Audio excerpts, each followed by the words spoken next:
Sujoy pass. এই নেই। আরে এটা কি পাস দিচ্ছিস? বল অপোনেন্টের পায়ে চলে যাচ্ছে তো। আরে সুজয়, আজ হলো কি, খেলতে পারছো না কেন? জানি না স্যার, আজ কি হলো একদম বুঝতে পারছি না। বুঝলাম। এই বিপ্লব, বাং ওয়ার্ম আপ করো। এরপর একটা গোলকিক হওয়ার সময় সুজয়কে বিপ্লবের সাথে রিপ্লেস করে দেওয়া হলো। টিম সেদিন 2-1 গোলে হেরে যায়। ওই সময় সুজয় কারোর সাথে খুব একটা বেশি কথা বলল না। পরে ড্রেসিং রুমে অনির্বাণের সাথে ওর দেখা হয়। অনির্বাণ বলে, কি রে আজ অমন খেলছিস কেন তুই? জানি না ভাই, যত চেষ্টাই করছিলাম খেলায় মনই দিতে পারছিলাম না। আরে মন দিতে পারছিলাম না বললে হবে? কত ইম্পর্টেন্ট ম্যাচ জানিস তো এটা। ফার্স্ট লেগে আমরা পিছিয়ে গেলাম, এবার সেকেন্ড লেগে টিমের মেন্টালিটিটা কেমন হবে ভাবতো। চিন্তা নেই, সেকেন্ড লেগে সুশীল স্যার আর আমাকে নামাবেন বলে মনে হচ্ছে না।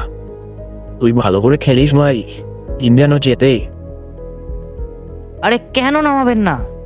আজ একদিন তুই খারাপ খেলেছিস বলে কি রোজ খারাপ খেলবি নাকি? কিচ্ছু না ভাই, তুই নার্ভাস হয়ে যাচ্ছিস। জাস্ট রিল্যাক্স কর, শান্ত আর কনসেন্ট্রেট করে খেল, দেখবি তুই ঠিক খেলতে পারবি। আর যা হয়েছে তা নিয়ে এখন বেশি ভাবিস না ভাই, দেখবি তুই ঠিক খেলতে পারবি ভাই, ঠিক খেলতে পারবি। না ভাই, আমার মনে হয় না এই ম্যাচটা খেলতে পারবো বলে। আরে তুই বিশ্বাস কর, তুই ঠিক পারবি আর গোলও দিবি, তার গ্যারেন্টি আমি তোকে দিচ্ছি। আমি তোকে চান্স করে দেবো গোল দেওয়ার, তারপর দেখবি তোর আগের মতো কনফিডেন্স আপনা আপনি ফিরে এসছে।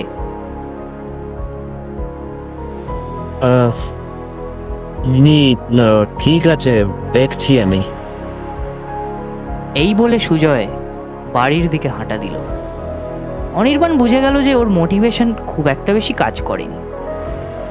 ও আর সুজয়কে বিরক্ত করলো না। ওর মনে হলো যে এত বড় একটা ঘটনা ঘটে যাওয়ার পর সুজয়ের নিজের জন্য কিছু সময় দরকার, তারপর আপনা আপনি সব ঠিক হয়ে যাবে। এই ভেবে ও কিছুক্ষণ পর নিজের বাড়ির দিকে হাঁটতে লাগলো। সুজয় মল্লিক, বয়স 17। বল নিয়ে যখন দৌড়োয় তখন মনে হয় বল যেন প্রত্যেকটা স্টেপে বাধ্য ছেলের মতো সুজয়ের কথা মতন মুভ করছে। দুটো পা যখন বলের আশপাশ দিয়ে ঘোরায় তখন ডিফেন্ডারের আর সাধ্য থাকে না যে ওর পা থেকে বল কাটবে। কিন্তু এই ছেলে একদিনে এরকম হয়নি। ফুটবলকে ভালোবেসে আর ফুটবলের কাছে নিজেকে সমর্পণ করে করতে হয়েছে তাকে অনেক স্ট্রাগল, প্রচুর ডেডিকেশন আর কঠোর পরিশ্রম করেই আজ ও এই খেলাটাকে আয়ত্ত করতে পেরেছে। ছোটবেলা থেকে কম অসুবিধার মধ্যে দিয়ে যায়নি সুজয়। ওদের ফ্যামিলিতে রোজগার করার মতো 3 জন লোক থাকলেও খুব একটা আয় আসতো না বাড়িতে। বাবা বেশিরভাগ টাকাই নেশা করে উড়িয়ে দিতেন। মা দাদা হাজারবার বারণ করার সত্ত্বেও শুনতেন না। তারপর ছিল মায়ের প্রতি অস্বাভাবিক অত্যাচার। সুজয় তখন অনেক ছোট, মাত্র 6 বছর বয়স। ওইটুকু বাচ্চা আর কী বা বুঝবে। সাথে ছিল একটা 4 বছরের ছোট্ট বোন। দাদা মাত্র 15 বছর বয়স থেকেই রোজগার করতে শুরু করেছিল, তবে তা ছিল অতি ন্যূনতম। সেই রোজগারে সংসারের খুব একটা বেশি উপকার হতো না।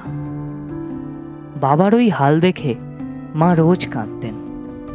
3 ভাই বোন তখন চুপচাপ এক জায়গায় দাঁড়িয়ে মাকে কাঁদতে দেখত।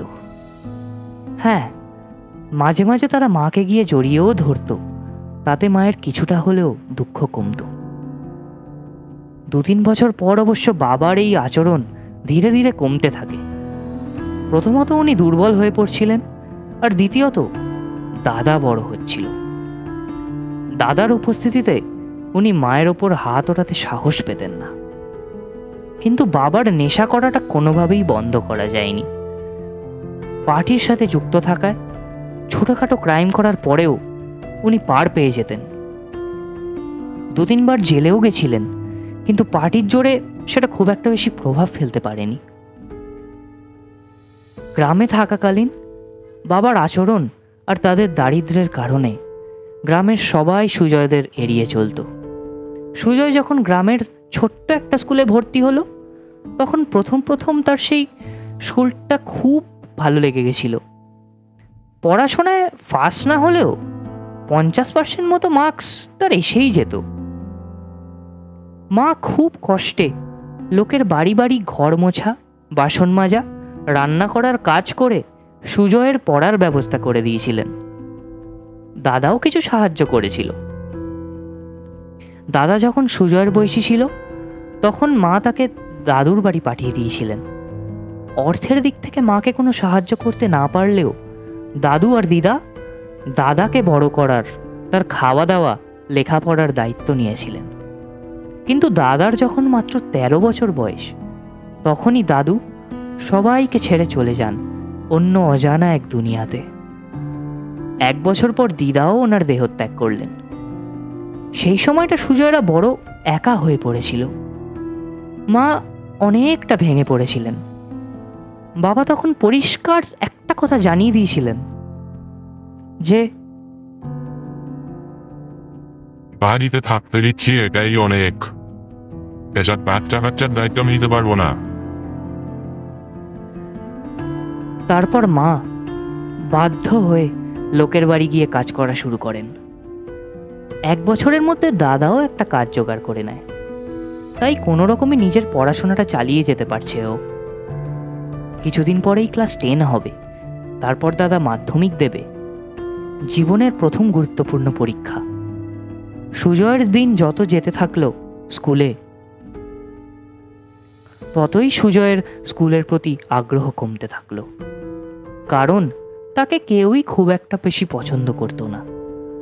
ঠিকমতো দিনে দুবেলা খেতে না পাওয়ার কারণে সুজয়ের চেহারা খুব একটা ভালো ছিল না। কিন্তু ও খেলতো খুব ভালো, পায়ে দারুণ স্কিল ছিল। কিন্তু ও যতই ভালো খেলুক না কেন, চেহারা আর স্ট্যামিনার ভালো না থাকায় ও স্কুলের ফুটবলের টিম থেকে বাদ পড়ে যায়। বন্ধু একদমই ছিল না সুজয়ের। ও যে বেঞ্চেই বসতো সেখান থেকেই উঠে যেত বাকিরা। সবাই যতটা সম্ভব ওকে এড়িয়ে চলতো। পাড়াতেও ঠিক তাই। সুজয় অনেকবার পাড়ার রাজা দাদাকে বলেছে, ও রাজা দাদা, রাজা দাদা, আমাকে একটু খেলতে নাও না গো, ও রাজা দাদা প্লিজ। কিন্তু রাজা দাদার তরফ থেকে প্রত্যেকবারই একই রকম উত্তর সুজয় পেয়েছে। এই, তোকে আর কতবার বলবো যে তোকে খেলতে নেবো না আমরা? লজ্জা শরম বলে কি কিছুই নেই নাকি? রোজ চলে আছিস ভিখারিদের মতো ভিক্ষা কইতে। বিরক্তিকর ছেলে একটা, রোজ ভিক্ষা করতে চলে আসে। যা এখান থেকে। এভাবেই 3 বছর কেটেছে তার। দাদাকে অবশ্য এসব ঝেলতে হয়নি। ছোটবেলা থেকেই দাদু দিদার কাছে বড় হয়েছে, ভালো স্কুলে পড়েছে, অনেক বন্ধুও বানিয়েছে, পড়াশোনাতেও ভালোই ছিল। মাঝে মাঝে সুজয় তার মাকে বলতো,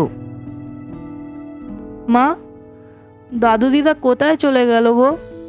থাকলে আমিও দাদার মতো ওদের কাছে যেতাম, কি ভালো হতো বলো।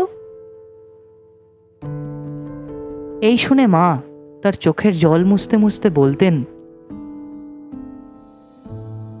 দেখিস বাবা, তুই একদিন অনেক বড় হবি, অনেক নাম হবে তোর।